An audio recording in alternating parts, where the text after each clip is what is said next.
Chairman साहब, Anil vice chairman, जिला परिषद के सदस्यगण, आपके सरपंच सुभाष, एक्स चेयरमैन दयानंद, सम्मानित मंच और यहाँ धामलावास में आए अनेक गांव के सभी सम्मानित बुजुर्गों, गांव के साथीगण, माताओं, बहनों, नौजवानों और बच्चों, धन्यवाद आपका कि आपने हमारा बहुत अच्छा भव्य स्वागत किया।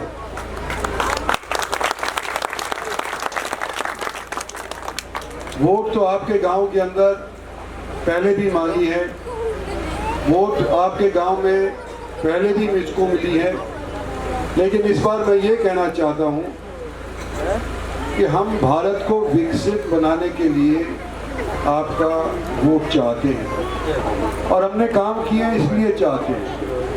आप याद करो, सन 14 के अंदर पहली बार नरेंद्र भाई मोदी को प्रधानमंत्री बनाने के लिए भारतीय जनता पार्टी ने यह फैसला लिया था और उससे पहले कितने दशक गुजर गए, कोई भी पार्टी सत्तासीन मेजॉरिटी से नहीं हो पाई और सन 14 के अंदर कई दशकों के बाद एक स्थायी सरकार भारतवर्ष को मिली और यह सरकार 5 साल कार्यरत रही, काम किए, हर एक वर्ग का सोचा और जब दूसरी बार सन 19 के अंदर इसी सरकार ने आप लोगों के पास जाकर के ये कहा कि हमको तुम्हारा साथ फिर चाहिए, तो पहले की निस्बत ज़्यादा मतों से ज़्यादा एमपी दे करके देश की जनता ने नरेंद्र भाई मोदी की सरकार को 303 वोट देकर के सत्तासीन किया।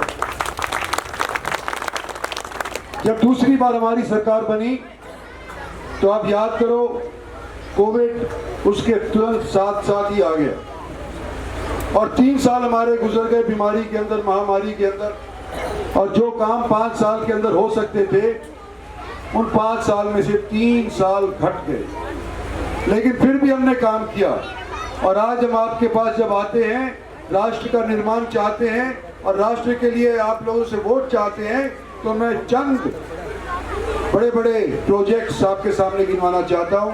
अभी हमारे चरेजा जी ने तो भटोलिया जी ने बता दिया कि जो हमारे गांव के अंदर हुए हैं वो दामलावास तक सीमित है, लेकिन जो भारत सरकार की तरफ से प्रोजेक्ट्स आए हैं उससे सारे क्षेत्र के ऊपर प्रभाव अच्छा खासा पड़ा है।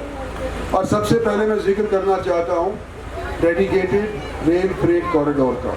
यहाँ ठोटवालकर की पंचायत आई हुई है, यहाँ पे नया रेवाड़ी रेलवे स्टेशन बना हुआ है। क्यों बना हुआ है कि भाई रेलवे स्टेशन मालगाड़ी का यहाँ पर जंक्शन बनाया जाएगा जिससे माल ढोया जाएगा बम्बई से लेकर के दिल्ली तक, और ये जो यातायात से रोड से जाया करता था अब ये मालगाड़ी से जाने लगेगा। 2 लाख करोड़ रुपया इसके ऊपर खर्च हो रहा है। और मैं आपको थोड़ा सा इतिहास के अंदर ले जाना चाहता हूँ।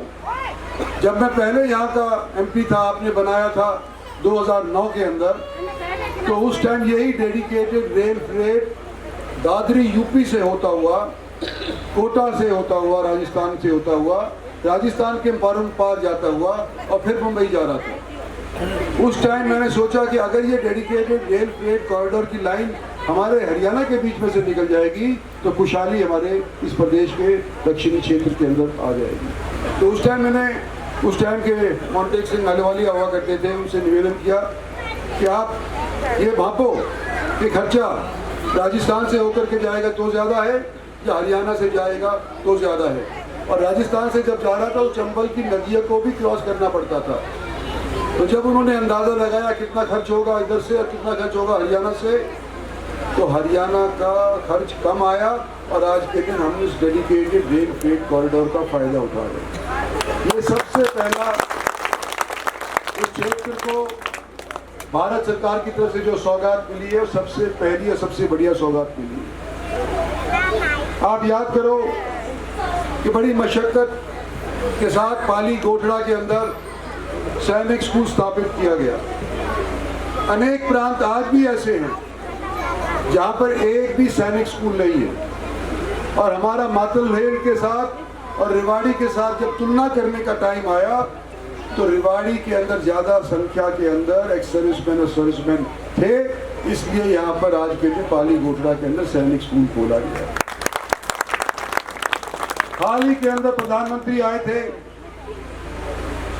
एम्स का निर्माण करके गए। इससे पहले ये जो हाईवे आ रहा है, यहाँ से चल रहा है और सीधा जाके नारनौल जा रहा है, आपके बगल से गुजर रहा है। आजकल तो इसने नक्शा ही बदल दिया दक्षिणी रंग, किस तरह से सरपट इसके ऊपर गाड़ियाँ दौड़ रही हैं। आज मैं कई सालों के बाद आपके गांव के अंदर आया हूं मेन रोड से, तो डॉक्टर साहब मुझे बता रहे थे कि ये रोड जो बना हुआ है इतना सुधरा, ये चंद दिनों पहले ही बनाना शुरू हुआ है रवि का भी। तो हरियाणा सरकार ने भी काम किया, हमने भी काम किया, और आज के दिन इस काम के बलबूते के ऊपर आपके पास आकर के आप सब वोट चाहते हैं।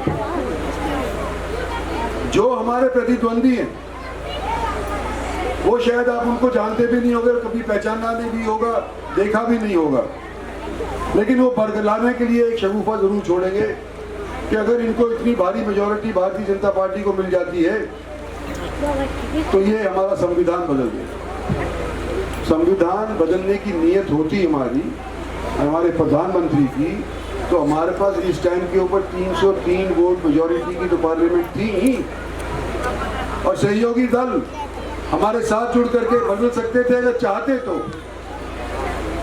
लेकिन जब हमने अब नहीं किया तो आगे क्यों करेंगे। हम सिर्फ इतना समझाने की कोशिश कर रहे हैं कुछ लोगों को जो आपसे इनके नारे से बरगलाए जा रहे हैं कि हम संविधान को बिल्कुल भी हाथ नहीं लगाएंगे, संविधान के मुताबिक देश की तरक्की करना चाहते हैं, और रिजर्वेशन अगर हमारे को मिली हुई है किसी वर्ग को तो वो धर्म के आधार पे या मजहब के आधार के ऊपर नहीं मिल रही, वो बैकवर्डनेस के आधार के ऊपर मिल रही है, कमजोरी के आधार के ऊपर मिल रही है। तो आज के दिन जो एससीज की, ट्राइबल्स की, बैकवर्ड्स की रिजर्वेशन है, इसके अंदर कोई अंतर नहीं होने का, इसके अंदर कोई फर्क नहीं आने का, और जो लोग यूँ कह रहे हैं सिर्फ बरगलाने के लिए कह रहे हैं। मैं आपसे कहना चाहता हूँ कि हम और आप क्या अपने बच्चों को विकसित देश के अंदर देखना चाहते हैं? और अगर देखना चाहते हैं तो हमारे को भारतीय जनता पार्टी को और मोदी का सपोर्ट करना पड़ेगा। 4.5 लाख नए वोट है आज के दिन, जो हमारे लोकसभा हल्के के अंदर आज के दिन पहली बार वोट डालेंगे, जो 18 साल से लेकर के और 23 साल तक की उम्र के हैं। उन लोगों को जब पहली बार वोट डालना होगा तो उनको सोचना पड़ेगा कि मेरा वोट कहाँ जाना चाहिए पहले वाला। तो मैं तो कहता हूँ कि उनका वोट देश के निर्माण के लिए जाना चाहिए, इसलिए बीजेपी के कमल के फूल के ऊपर उनका बटन।